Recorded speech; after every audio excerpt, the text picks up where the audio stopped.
Birgina Van Cleef'imizin rossiyskiy ba, italyanskiy ba. Nerede deysizmi? Elbette Bibuxan Webke'de. Bibuxan Webke'ye gelseniz rossiyskiy altınlarının sıfatlı yukarı probasını, italyanskiylerden zorlarını tap geçseniz boladı. Altınlarımızın birbirinden çıraylı taza modellerini alıp geldiler.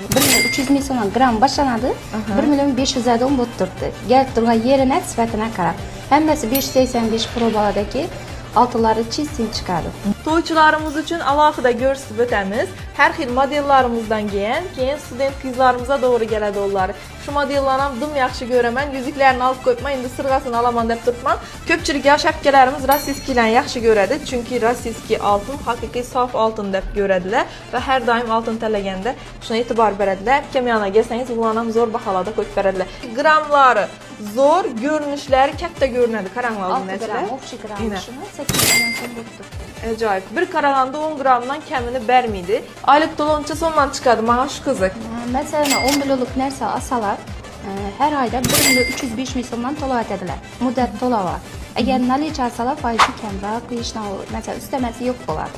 Ha, demek eldinden 30%'ını berse üstemesi dımas çıkadı. Eldinden umuman bir so'm to'lamay 14 fevral'a 8 mart'a tillali bo'lib qolaman deb bir pasport plastik bilan keladigan bo'lsangiz, obunachilar istagan tillangizni to'g'ri olib ketasiz. Keyingi oydan boshlab turib to'layverasiz.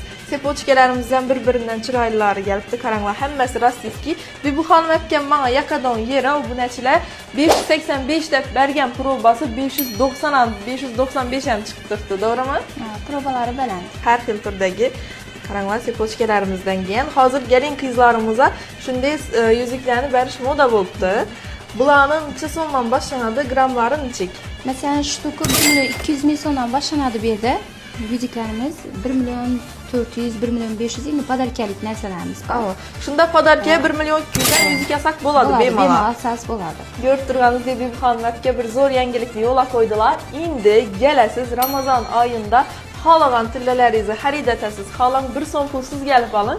Farqi yo'q. Ramazon hadiyalarini o'zlari sizlarga topshiradilar. Har bir obunachimizdan Har bir obunachimizga 5 million etsa bo'ldi xaridi. Hammasidan sovg'alarimiz bor.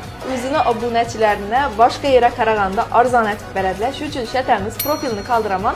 Sizlar narxlari degan profilni obuna bo'lib qo'yasizlar va oltin olajakda bemalol yaqinlaringizga videoni yuborib qo'yib turib kelaverasizlar. Hamma yerdan kelishtirib beradilar. Azilimiz obunachilar Urganch Sumni asosiy darvozasi Stenka darvozasidan to'g'ri qarab kelaverishingizda bankomat va do'sta chiqadi. Shuni to'g'risida ikkinchi etajga ko'tariladigan zina. O'ng tarafingizda birinchi magazin, 73-magazin Bibuxanim magazini bo'ladi.